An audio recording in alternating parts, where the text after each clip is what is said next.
Redhead Shanks, one of the most popular characters in One Piece, known for having given Luffy Straw Hat at the start of his journey and motivating him to set sail and become a powerful great pirate. He's the one that set Luffy on his grand adventure, and in today's video we'll be talking about why I believe he is destined to die before the end of One Piece, and there are several compelling reasons that support this theory, and we'll explore the significant role his potential demise could play in the overall narrative of One Piece. First and foremost, we're all familiar with the basic storyline of the hero's mentor dying. It is relatively common. This trope has been employed in various forms of media, including series, anime, and films, and even in One Piece, this scenario is common. For example, Pedro dying, thus leaving Carrot by herself, Roger getting executed, leaving Buggy and Shanks without any sense of direction, Corazon sacrificing himself for Law. In short, in every death in One Piece, we can find this broken link between mentor and student. It would therefore be the case between Shanks and Luffy. Shanks' death would mark a crucial step in Luffy's story. He would be yet again forced to face the death of someone he looks up to. But it's not just because Shanks plays the role as Luffy's mentor that I believe he will die. We all know how important inherited will is in this story, and Oda has already put in place someone that can carry on his will after his death, Makino's child. We were made aware that Makino had become a mother in the cover page of chapter 806. This was introduced to us even though the father never was, but we can pretty much guess with a high level of certainty that it is Shanks. After all, who else in One Piece could have a child that would have a real impact on the current story? And knowing that Shanks spent a year in Fuchsia Village, it wouldn't be out of the ordinary to imagine him and Makino got pretty close to each other. Shanks could die, but his story will continue through his child, as was the case with Ace and Roger.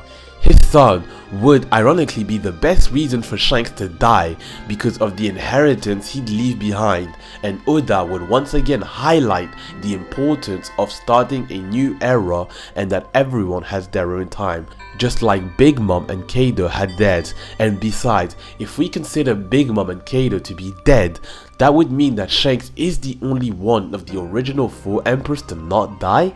I highly doubt it, and I believe that Shanks is going to join them. Speaking of emperors, Blackbeard is going to be the reason as to why he meets his demise. We know the history between these two go way back. He's the one that managed to give Shanks his iconic scar on his left eye. A fight between Shanks and Blackbeard is inevitable.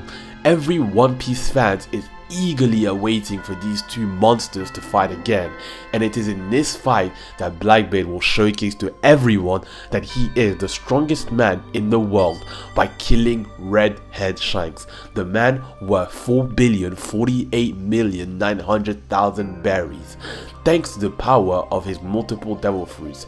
And when you take a step back and analyze, you quickly realize that Blackbeard is closely linked to the main deaths in One Piece. Everything started with Thatch's assassination, to be able to get his hands on the Yami Yami no Mi, which would lead Ace to track down Blackbeard to avenge him, which further leads him right to his execution by the Marines at Marineford for having lost that fight, and also Whitebeard, who was killed by Blackbeard's whole crew, and more recently it was Absalom that was killed by Blackbeard's crew to obtain his devil fruit. Clearly, Blackbeard is often associated with death in this story, and even again recently he defeated Law, nearly killing him for his devil fruit powers, and unfortunately his next victim is going to be Shanks when they fight once again. Lastly, one of the main reasons as to why I believe Shanks is going to die is simply because of Luffy's straw hat.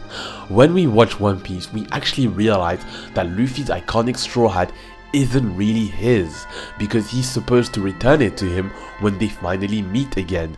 This has been teased at us since the very first chapter, but knowing how important this hat is to Luffy and that this very straw hat has become such an important part of his identity, we can wonder if he's actually going to return it to him. Luffy's heroic legends revolves around his straw hat. That's what he's known as throughout the whole world, Straw Hat Luffy, even sometimes just Straw Hat. And what's interesting is that this was never the case for Roger and Shanks, yet they were both former owners of this straw hat. Removing such a symbol from Luffy to give it back to Shanks would be equivalent to Zoro giving back the Wado Ichimonji to Kurina's father. This is why Shanks' death would also change the destiny of the Straw Hat, because Luffy wouldn't be able to give it back to him, thus keeping it. But this doesn't necessarily mean that he's going to keep it forever.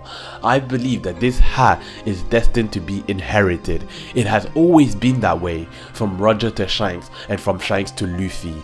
This hat is always given to the next generation as a symbol of hope. Earlier I mentioned Shanks' potential child. Well, this is who will be the future wearer of the straw hat, Shanks' alleged son. It's gonna be Makino that Luffy is going to be back on Fuchsia Village when he returns as Pirate King. This hat will be the inheritance of his father, but also the reason for him to start his own journey and set sail. So finally, these are the reasons as to why I believe Shanks could die. I don't see him making it to the end of One Piece, and the potential impact of his death on the manga would be nothing short of staggering, promising a dramatic twist that could shock the One Piece community. Shanks' death could be the very seismic event that reshapes the very fabric of this epic tale, leaving fans in awe and anticipation for what lies ahead in the captivating world of One Piece.